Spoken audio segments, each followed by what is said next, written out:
Imagine there's no heaven, and it's easy if you try. No hell below us, and above us only sky. Imagine all the people living for today. Imagine there's no countries, no. It isn't hard to do.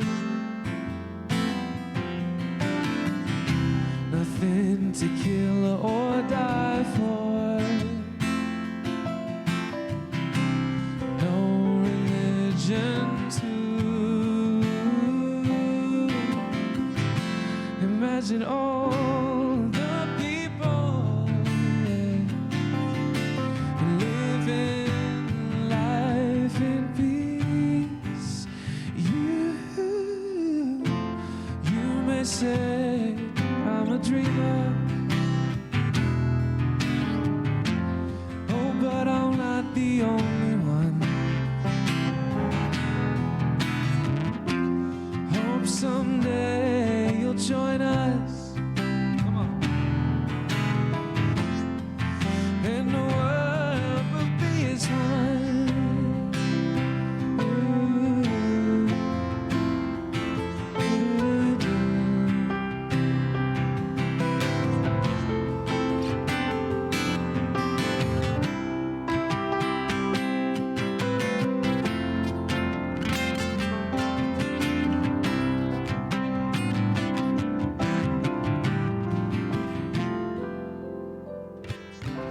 Imagine no possessions. I wonder if you can. No need for greed or hunger. Yeah, the brotherhood of man. So imagine all the people living for today. You may say I'm a dreamer, but I'm not the only one. I hope someday you'll join us, and the world will be as one. You may say I'm a dreamer, but I'm not the only one.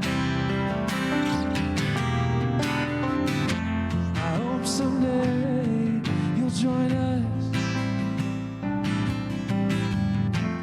and the world will be as one. And I hope someday you'll join us, and the world will be as one.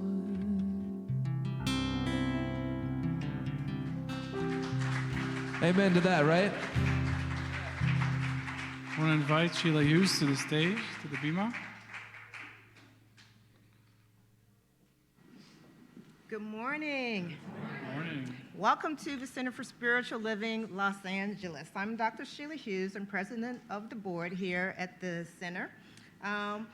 And it's just my honor then this morning then to be the presider for the service.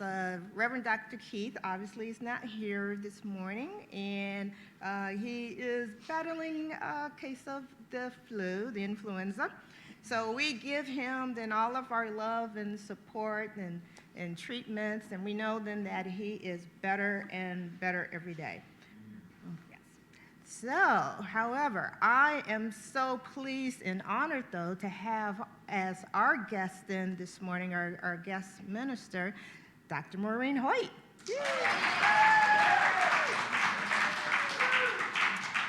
such an honor to be here at the same time that she's here.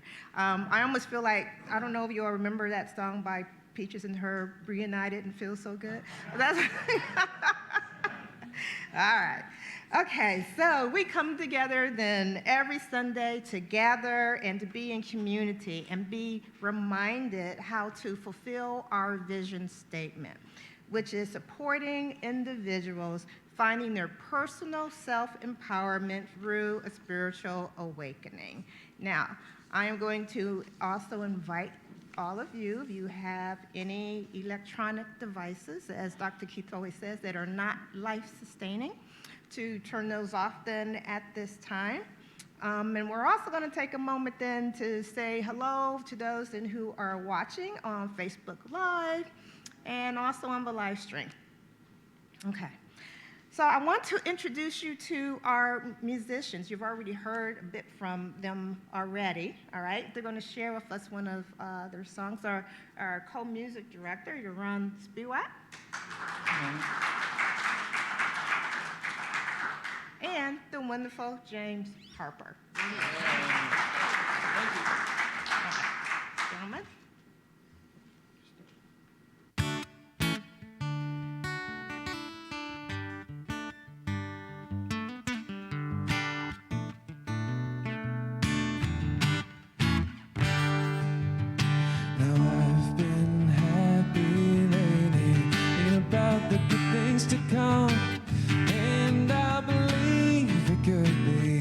Something good has begun. Oh, I've been smiling lately, dreaming about the world as one, and I believe it could be. Someday it's going to come, 'cause out on the edge of darkness there rides a peace train. Peace train, take this country, come take me home again. Now I've been smiling lately, thinking about the good things to come, and I believe it could be. Something good has begun. Peace train is sounding louder. Come ride the peace train, sing come on the peace train. Oh, peace train's a holy roller. Come ride the peace train. Come on the peace train, yeah.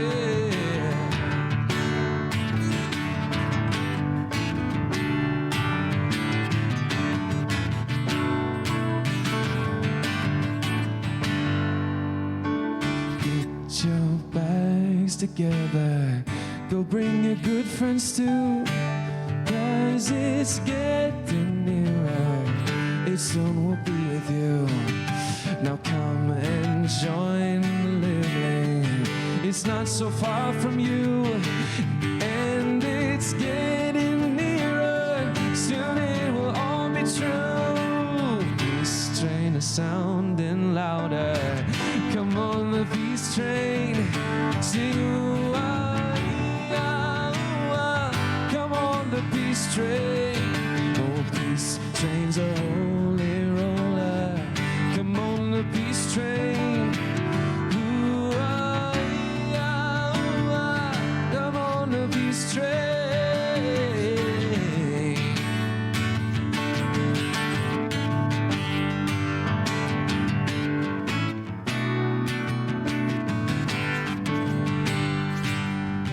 Cause out on the edge of darkness there rides a peace train. Peace train, won't you take this country, come take us home again. Out on the edge of darkness there rides a peace train. Peace train, take this country, come take us home again. Oh, peace train is sounding louder, come on the peace train, sing let's ride the peace peace train. Peace train's a holy roller. Come on the peace train. See you are. Come on the peace train. Won't you say, come on now. Come on the peace train. Come on the peace. Come on the peace train. Come on, peace train. Come on the peace train. Won't you come on the peace train? Oh.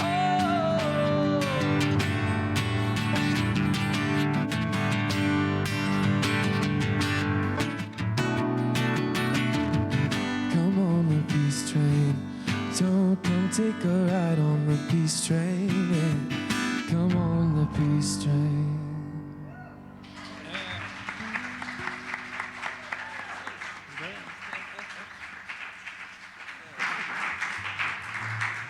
Thank you, gentlemen. Okay, as I said earlier, then we are so blessed then to have Dr. Maureen Hoyt here with us this morning. I am going to go ahead, oh my goodness, there is just so much about her.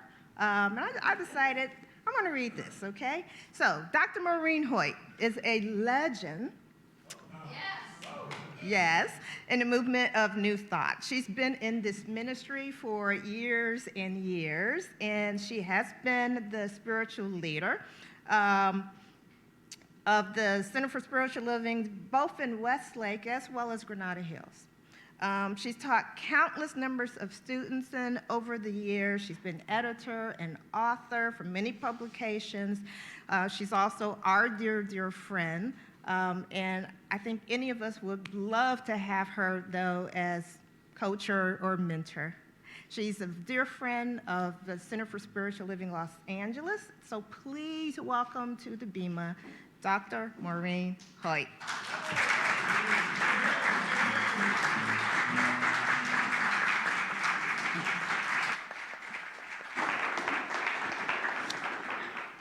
It's the years and years part that gets to me.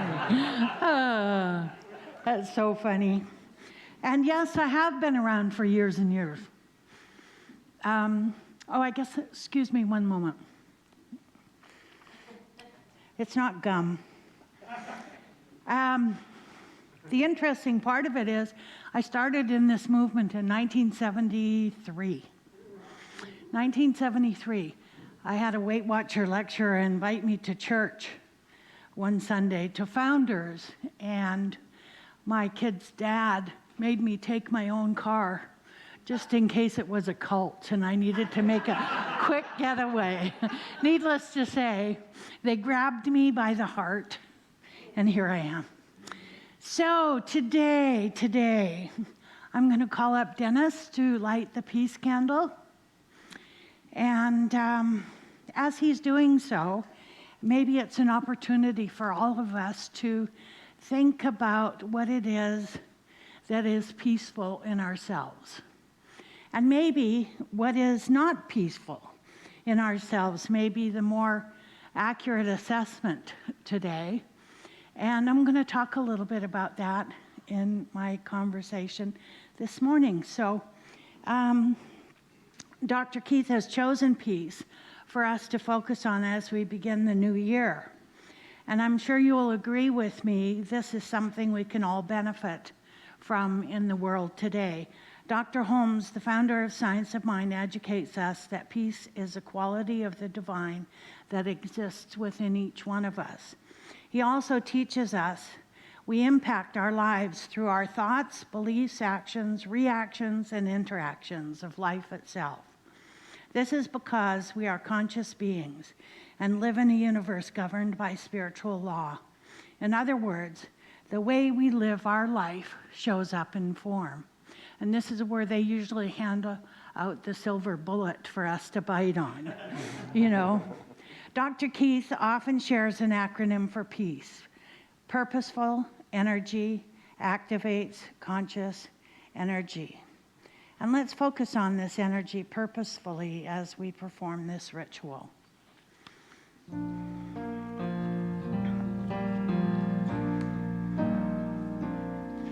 Let there be peace on earth, and let it begin with me.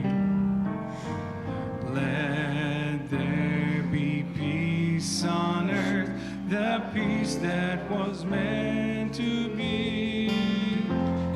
With God as our Father, united all are we. Let us walk with each other in perfect harmony. Let peace begin with me. Let this be the moment now. With every step I take, let this be my solemn vow. Take each moment and leave each moment with peace eternally. Let there be peace on earth, and let it begin with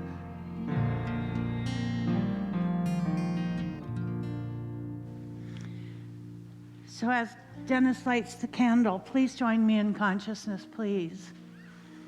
And know with me that the power and presence of Spirit is right here, right now, in evidence in this room by means of the individualized expression of each one of us.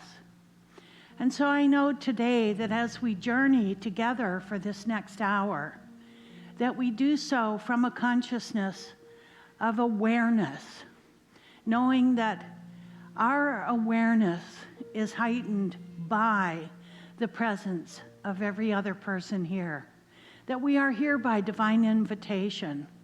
Whatever compelled us to get up and dress up this morning and show up is a necessary component to our own spiritual evolution. And so I know today that you may not believe everything you hear today, but you may hear something you already believe. So from that place in consciousness, listen carefully. Listen carefully, because very often the messages are hidden in the place least likely for us to be aware. And so that awareness comes from within each one of us, that as my awareness grows, I know that the awareness of those in my circle of influence grows as well, because it is the law of attraction. It is the law of reflection, and we are both attraction and reflection. So today, we go out into our world with a new idea of who and what we are, that we are the encouragers simply because we can. And so it is from this place in consciousness that I joyfully receive and give thanks today for the opportunity to be here, to be in the presence of brilliance, and to know that God is in the mix and all is well, as we say together, and so it is. Thank you. So here I am again, and it's interesting to have to, or to get to, let me just put it that way, to get to create a talk on such short notice. Because usually when I'm going to go speak somewhere, I kind of ruminate on it for days and days. And I listen more carefully and watch more carefully as to what's going on in the world. But yesterday it was sort of a slam dunk when Dr. Keith gave me his talk title. And the talk title for today is Let There Be Peace on Earth. How cool is that? I could riff on that for 3 hours. But I won't do that to you today. I won't go over the way I did last time when I was here. I was just having so much fun. You know how that is. But it's interesting, from Dr. Neil's mouth to God's ears. He said, Maureen, why don't you come here more often? Last time I was here, remember that? Yes. So here I am. It's more often, and let's know that Keith takes 2 days off in a row and goes and does something really fun instead of getting sick and taking to his bed. So we'll know that truth for him today. How's that? So anyone here for the first time today? Yes? Welcome, welcome. You must know that this is a center where we honor all who are on their spiritual pathway, who practice their beliefs in faith and love. So we welcome you today. Please stay for refreshments afterwards so we can get to know you a little bit better too. Good, good. So working with this talk title, Let There Be Peace on Earth, I wondered how can I put this in perspective after the week we've had? And, and yet here I am talking about something I need to hear, because that's how it works for me. I thought I might start today with Ernest Holmes' prayer for peace to prime the pump for what comes after. If you wouldn't mind, if you'll close your eyes for just a minute here.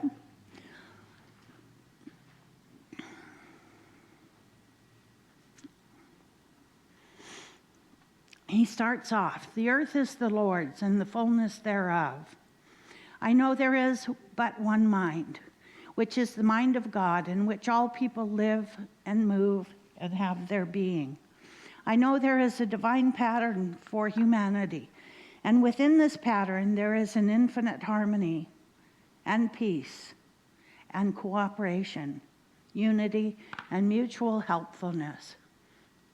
I know that the mind of man, being one with the mind of God, shall discover the method, the way, and the means best fitted to permit the flow of divine love between individuals and nations. Thus, harmony and peace, cooperation, unity, and mutual helpfulness will be experienced by all. I know there shall be a free interchange of ideas, of cultures, of spiritual concepts, of ethics, of educational systems, and of scientific discoveries, for the good belongs to all alike. I know that because of the divine mind, which has created us, we are bound together in one infinite and perfect unity. In bringing about world peace, I know that all people and all nations will remain individual, but unified for the common purpose of promoting peace, happiness, harmony, and prosperity. I know that deep within every person, the divine pattern of peace, perfect peace, is already implanted.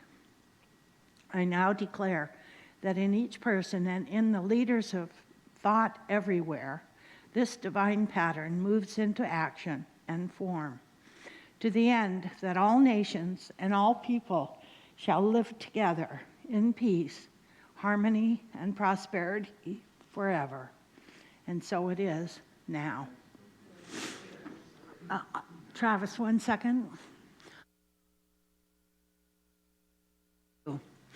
I got kind of choked up with that. That's I don't mean to be a crybaby, but it seems to be that when the heart is full, it has to spill over someplace. And this week, it really has been about the heart being full. The definitive words in the prayer are infinite harmony and peace, cooperation, unity, and mutual helpfulness. But you might ask, what if there are people who don't embrace these same ideals? What if someone thrives on chaos or war or opposition or separation or even every person for himself? Is it possible that such people exist? Yes, it's absolutely possible that they exist. But Edgar Cayce said, there is so much good in the worst of us and so much bad in the best of us. So it's like that integration, that balance of all things. This is true. We are human beings, and we live in the pairs of opposites. We do. We measure everything. We weigh and measure everything, don't we? Casey goes on to say, it doesn't behoove any of us to speak evil of the rest of us. This is a universal law, and until one begins to make application of same, one may not go very far in spiritual or soul development. Wow, that's a commentary that maybe I needed to hear today. You know, I haven't been the kindest person lately. And I know, as my children had said to me a while back, you know, Mom, the thing we know about you is that one would never describe you as an angry person. So they felt like they almost had to do an intervention with me. So I made an agreement, I think I might have shared that the last time I talked, that I would limit my news watching. I would limit my news watching. And you know, it makes a difference. It makes a difference. In 1 hour at night with Anderson Cooper, I can get everything I need to know about what went on during the daytime. And I realized that I had to address the emotional outrage that I was feeling. And I know that my incoherence is a sense of separation of all that I believe to be true about myself, my friends, my community, and my country. Because people weren't shy about sharing how they felt on Facebook. You know, some people that I love dearly have tremendously opposing views, diametrically opposed to what my views are. And yet I still love those people. And I had to really go into a little analysis of how that can be. You know, it's not the person, it's the behavior of the person that makes me nuts. Just like when my son was 2. I mean, he was in emergency so many times. By the time he was 4 years old, they called social services on me. And I never did any of it. He did it all himself. He's kind of still like that, isn't he? Yeah. He's almost 40 and he's still acting out in that way. So peace was elusive for me this past week. Peace was elusive. And then Reverend Keith called, and I'm privileged. That's kind of like a double-edged sword, but I'm privileged to be able to address this in front of God and everyone here.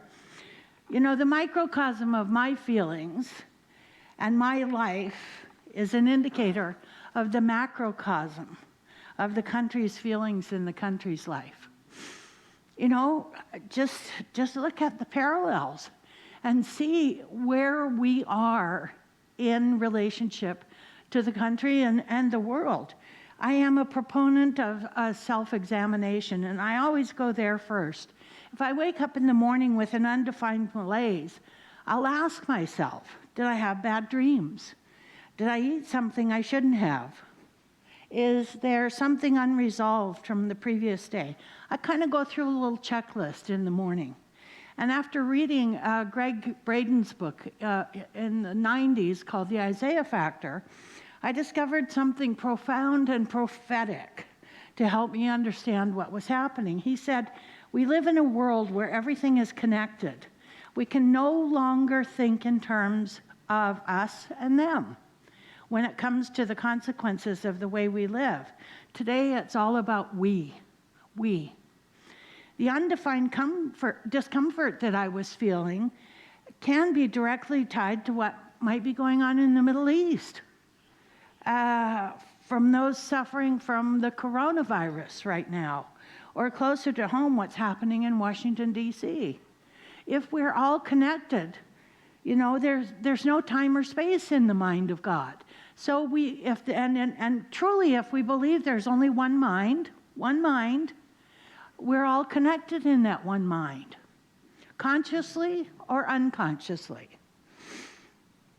I became acutely aware of this as the older I got. And it's not to say that we take on everything that's going on in the world. That's not what I'm saying. Otherwise, you know, we'd be inconsolable a good part of the time, don't you think? I mean, seriously, the commercials they show with those animals, I don't even know what to do about that. It's about being aware that my personal peace is an inside job. My personal peace is an inside job. My peace, and I'm going to should a little bit today, but my personal peace should not be contingent upon what's going on out there, or what people are saying, or what they're doing, or how other countries seem to need to manage their anger in very overt ways. Before there can be peace on earth, there must be peace in me. So I keep going back to that book by Eckhart Tolle, A New Earth. How many people here have read that book? If you haven't, it's one of his easier reads, let me just say that. Mostly because it applies to every one of us. And the fact is, there were a couple of times in reading the book, I threw it across the room because I honestly didn't want him to be right. You know, I wanted to maintain my own misery. And there's the old joke in 12-step program that you come to a 12-step meeting at least 6 times. And if you still don't like it, they'll gladly refund your misery. So, okay, so he suggests that we never, ever put I am in front of any statement we don't want to see realized in our lives. Yes. I love you too, Joanne. So instead of saying angry, saying I am angry, say I feel angry. Because I am angry is a lifetime experience. I feel angry has a beginning and an end. Do we get that? Greg Braden said essentially the same thing in the Isaiah Factor. He said we're part of a universe that is a work in progress. It is in this unfinished creation, he says, we are tiny patches of the universe looking at itself and building itself. We're looking at ourselves all the time and building ourselves. You know, we're every one of us a masterpiece, right? But we're still a work in progress. I have never known one single artist who can't see the flaws in their own work. But it's still a masterpiece, right? It's still a masterpiece. What new idea do I need to know to feel comfortable in a world that works for everyone? What new idea needs to show up for me today that I can embrace this idea of a world that works for everything and for everyone? Carl Jung said it best, everything that irritates us about others can lead us to an understanding of ourselves. You know, pay attention to when you're irritated by somebody else and see what is it in yourself. You know, what is my consciousness when I feel angry I feel irritated at somebody else. Edgar Cayce also said the consciousness of one person can change the consciousness of a whole room.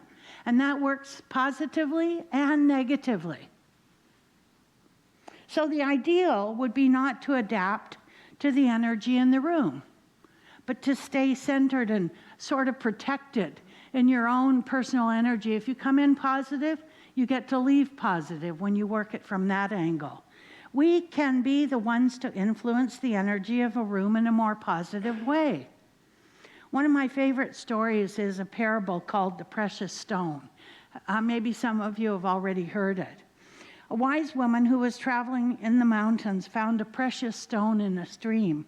The next day she met another traveler who was hungry, and the wise woman opened her bag to share her food. The hungry traveler saw the precious stone and asked the woman to give it to her, or to give it to him. She did so without hesitation. The traveler left, rejoicing in his good fortune. He knew the stone was worth enough to give him security for a lifetime. But a few days later, he came back to return the stone to the wise woman.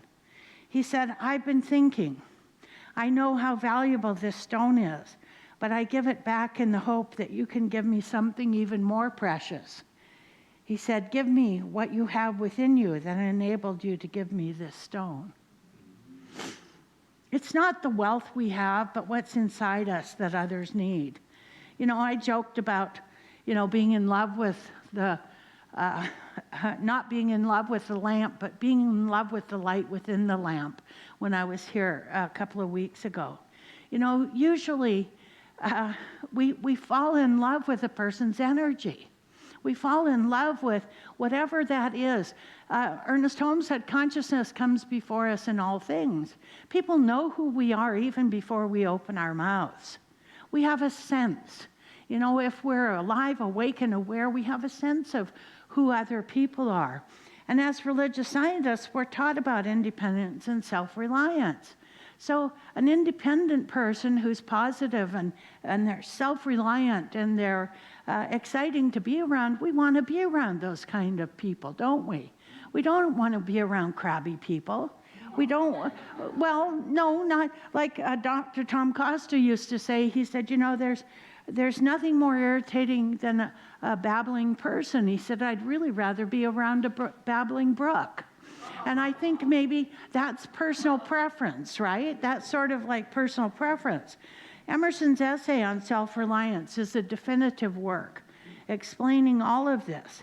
And when we think of the precious stone story as the basis and truth for who we are now and who we are becoming, we can then be the encouragers for others who are in a state of high anxiety right now. Some of my friends are really troubled. And I have a sense that maybe that anxiety was always there in them, and it's just grown exponentially through everything that's happened in the last little bit. We can influence that consciousness in a positive way. We can, because we know how to be independent and self-reliant.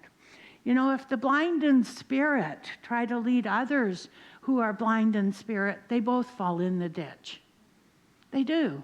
And I know I'm taking license with that biblical quote, but I'm no earthly good to anybody when I'm not prayed up.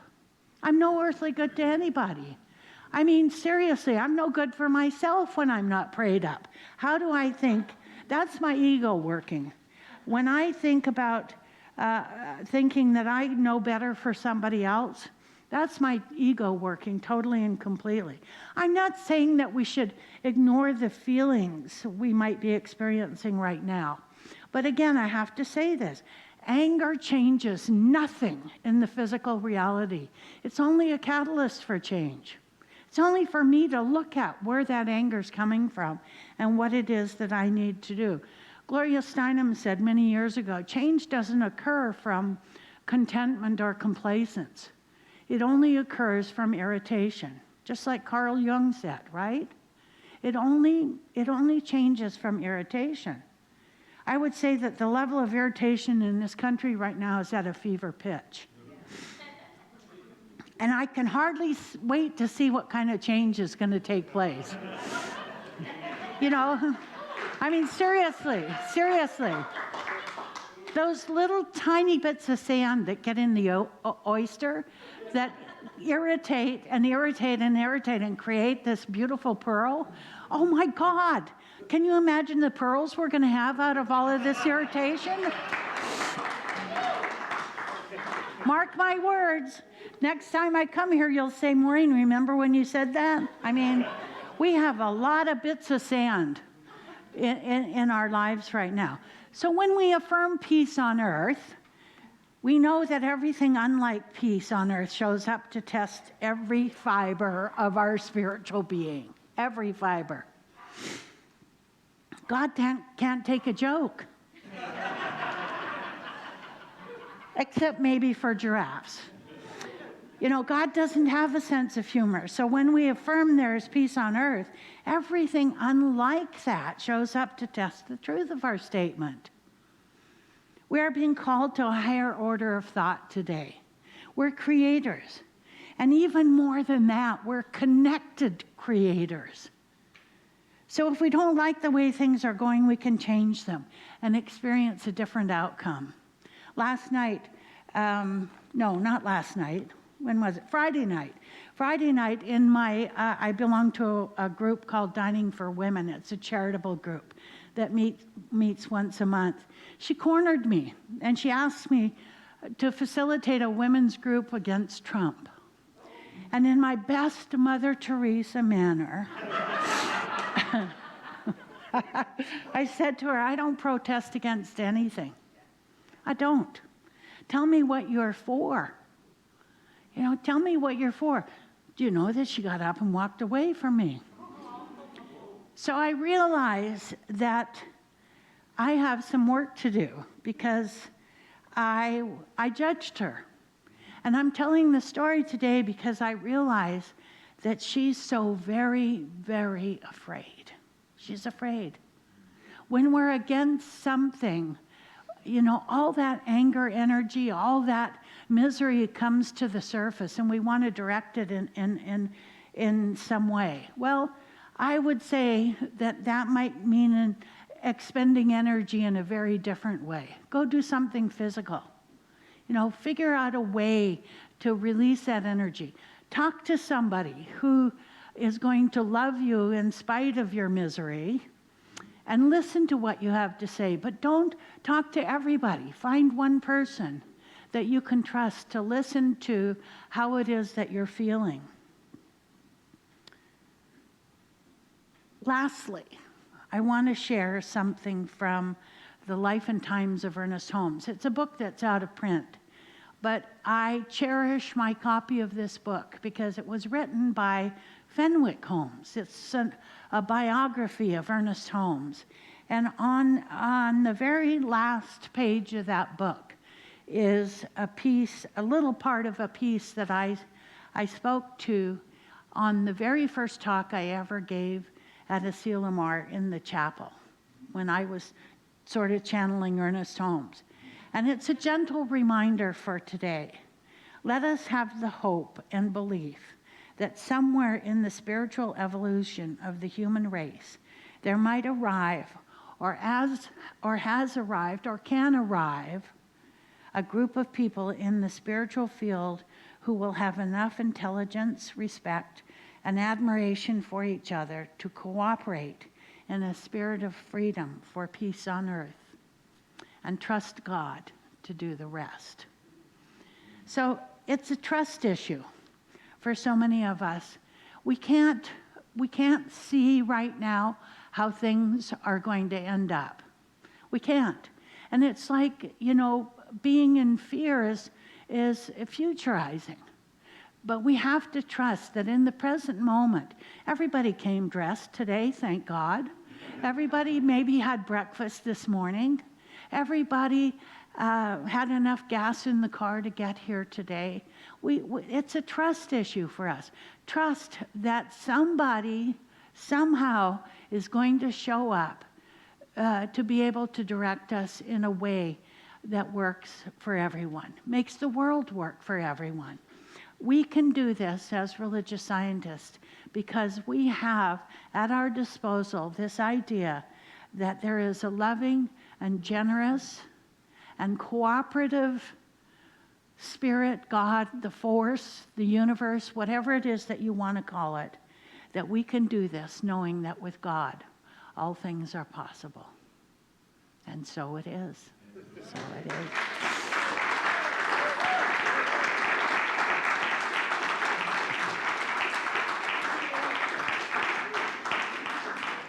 So the new way of doing things here is a little bit of a Q&A after the talk.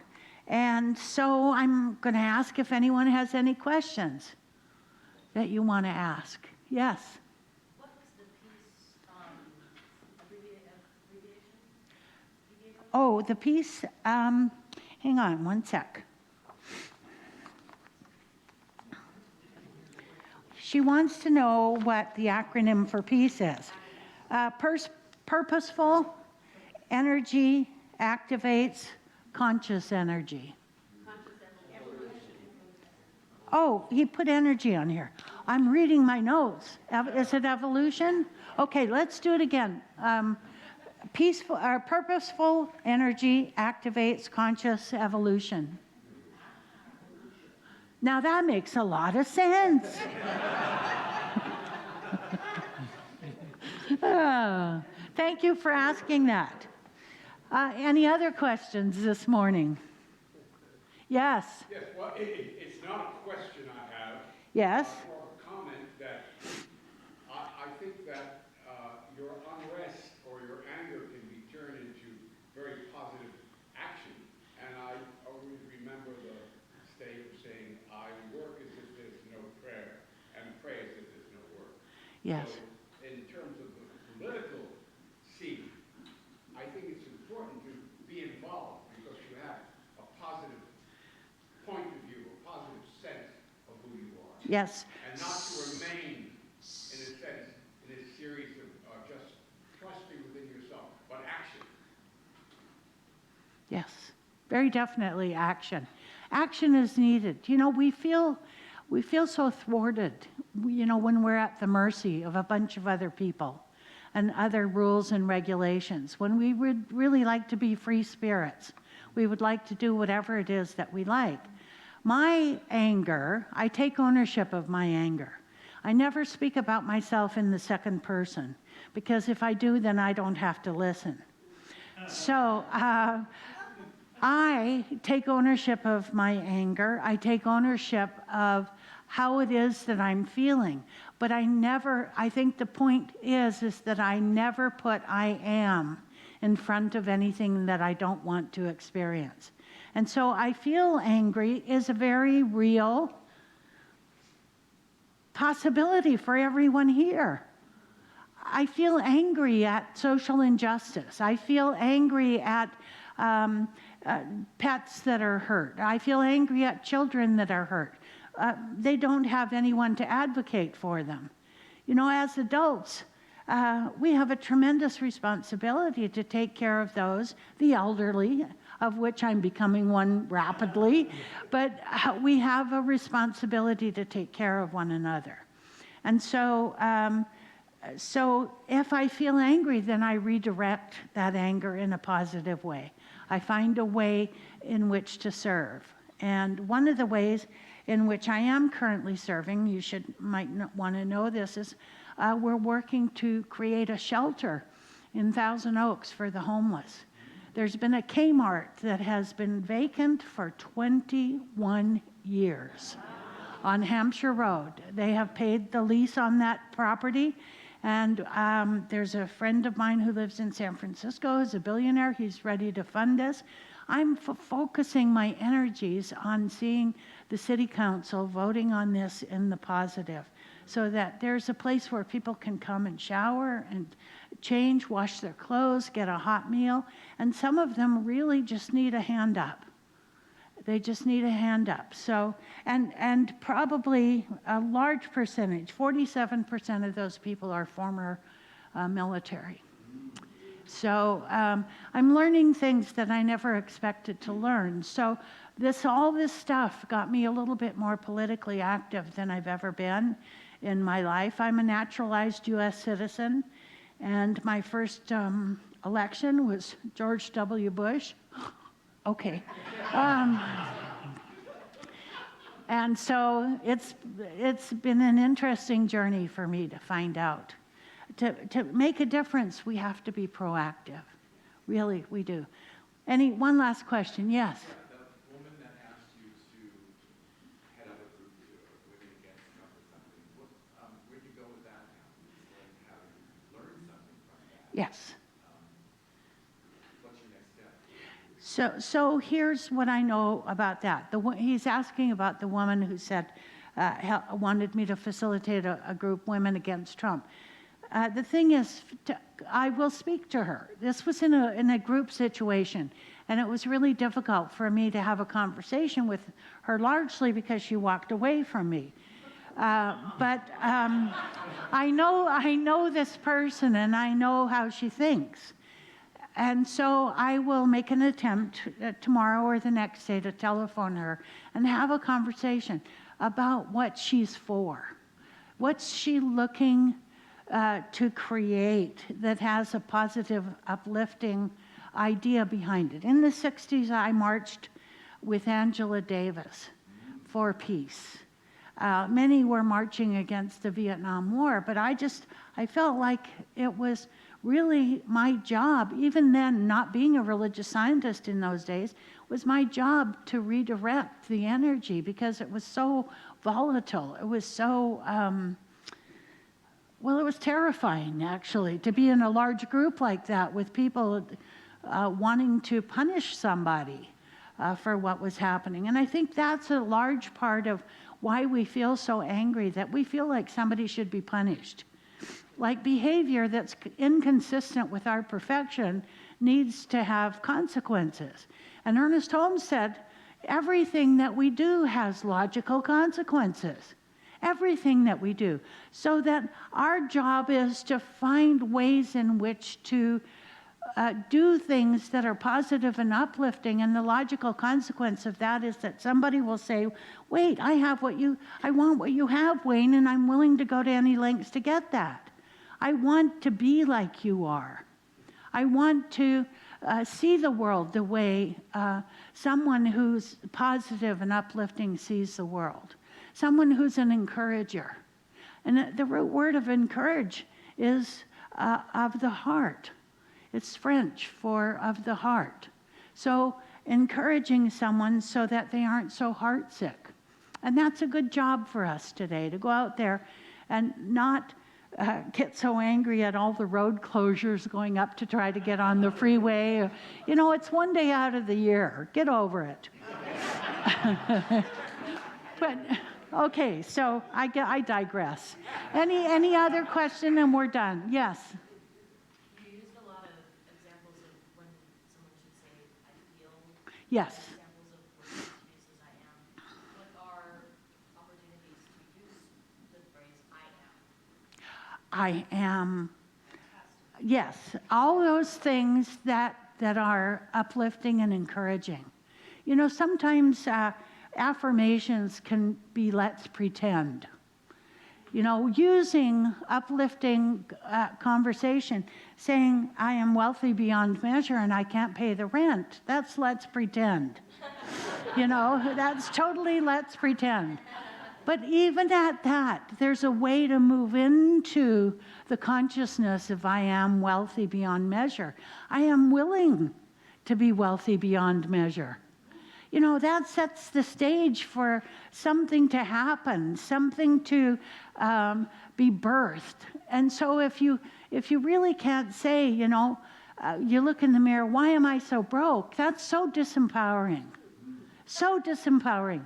Why do I generate income from unexpected sources? Oh my gosh, let's go to the mailbox. Let's see what's in there.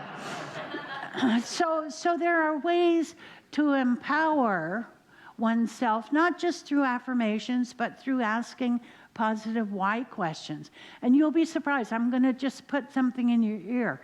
You're going to go home this week and you're going to hear yourself saying so many why questions that you didn't know were disempowering. I taught a class on this a while back, and one of the students in the class said, you know what, I never do that. She was in the class with her mother. And she came back the following week and just threw the book on the table. And she goes, how dare you? And I said, okay, how dare I do what? And she said, how dare you make me have to think about how disempowering my questions are? Her mother gently and lovingly pointed out to her every step of the way how disempowering her questions were. Don't ever take class with your spouse or anybody like that. They'll throw it back to you like crazy. Your children, oh my God, your children. So, okay, yes. I have substituted the word trust instead of hope almost as much as I possibly can. Good. Is hope still a viable word? She says she's substituting the word trust for hope. So let me tell you what Ernest says about hope. He says, in the science of mind, it's the subtle illusion and the unconscious compromise. I hope this is going to happen. With using the word trust, you have an expectation of it happening. Using the word hope, you say, well, maybe not. So I would say when Ernest says, it's the subtle illusion and the unconscious compromise. I'm compromising my desire to see whatever it is that I put out there to come to fruition. So I trust is a way, way more powerful word. You should be in Dr. Keith's Thursday night class. David Hawkins' book, Power versus Force, talks about the disempowering words and the empowering words incredibly. So I'm going way over again, gosh. Okay, all right, music time, music time. Wait, let me look at the script. Okay, close. Okay, Sheila, you're on. Oh my gosh. Do you not love her?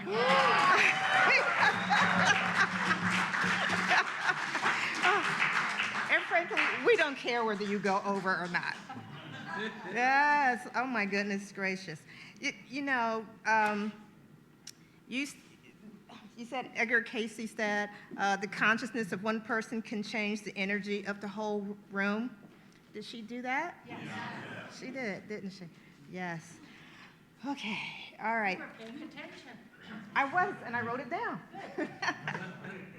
Yes, there's a writer then that I know, and one of the things that he says, at the end of the day, you want to ask yourself, did I live, did I love, and did I matter, right?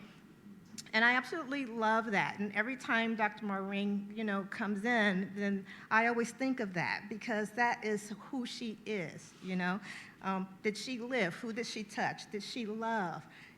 Something in everybody or every circumstance, and did she matter, right? So, whew. All right. Okay, so let us go on with our conscious giving, our abundant sharing.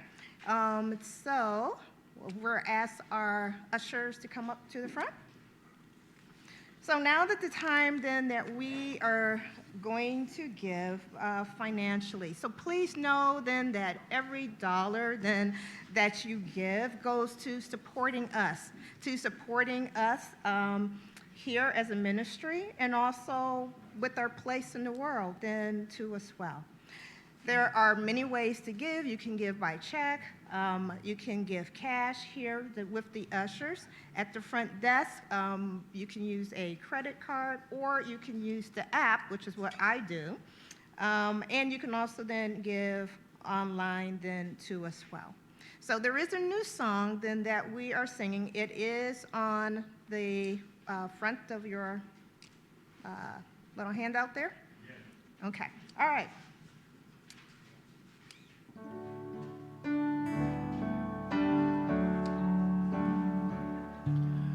Love is my decision. It's up to me to give you my heart. Love is my decision. No one else can tell me to start. One side aside to change my mind. Source will show me how. Love is my decision. My decision right here, right now.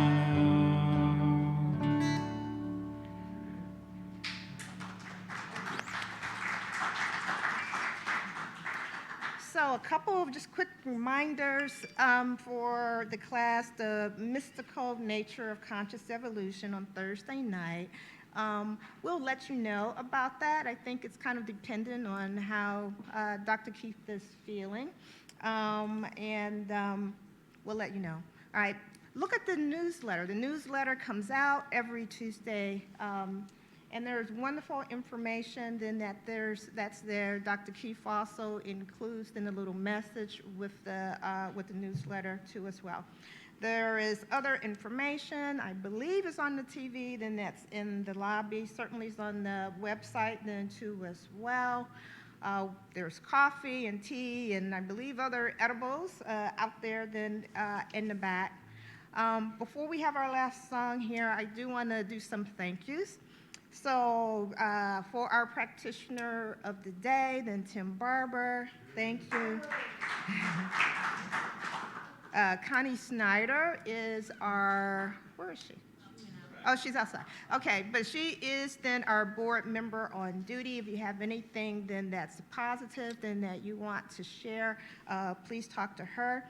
Thank you then to Dennis, then who is our illuminator. Dan Tierman, then who's at our welcome table. Jesus and Travis, then for audio and setup.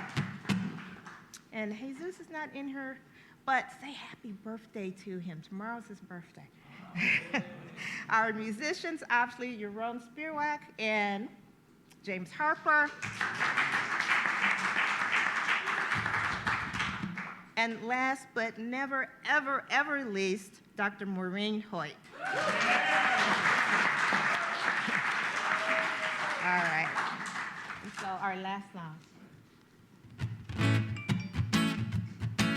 Y'all know this one. Sing along.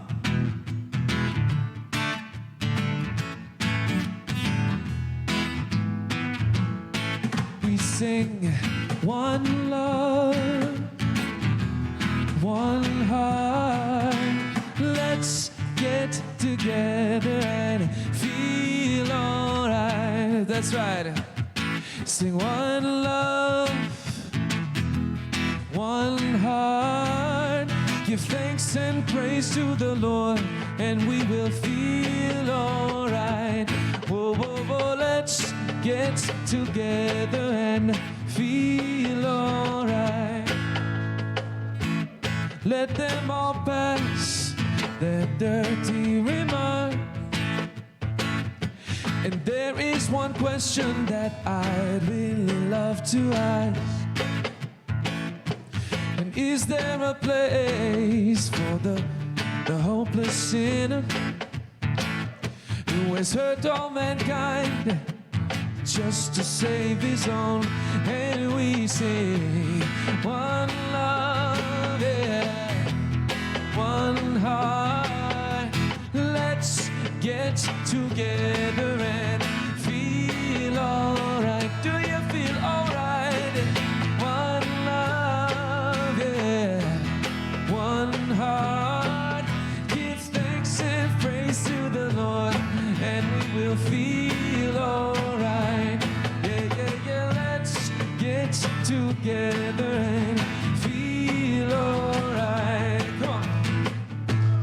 Let's get together to fight this holy Armageddon. So when the man comes in, there will be no more doom. That's right. Have pity on those whose chances grow thinner. There ain't no hiding place from the Father of creation. Oh, we sing it, one love, hey, one heart. Let's get together and feel all as it was in the beginning. One love, oh, oh, one heart. Give thanks and praise to the Lord, and we will feel alright. Won't you stand and clap and sing with us? Come on. One love, come on. Yeah. One heart. Let's get together and feel alright. Do you feel alright now? One love, oh, oh, one heart. Give thanks and praise to the Lord, and we will feel alright. Oh, we sing, let's get together and feel alright. Hey. All right. In that energy of love and life and peace and the harmony of the music, knowing that that same harmony can be the harmony of the world, because at its very core, everything is harmonized. And so I know today that this is a good day. This is a day that the law has made, and we rejoice in it. This is a day for making change and doing something different, having a new idea. And so if you'll repeat after me, wherever I am, that is where the center of the universe is.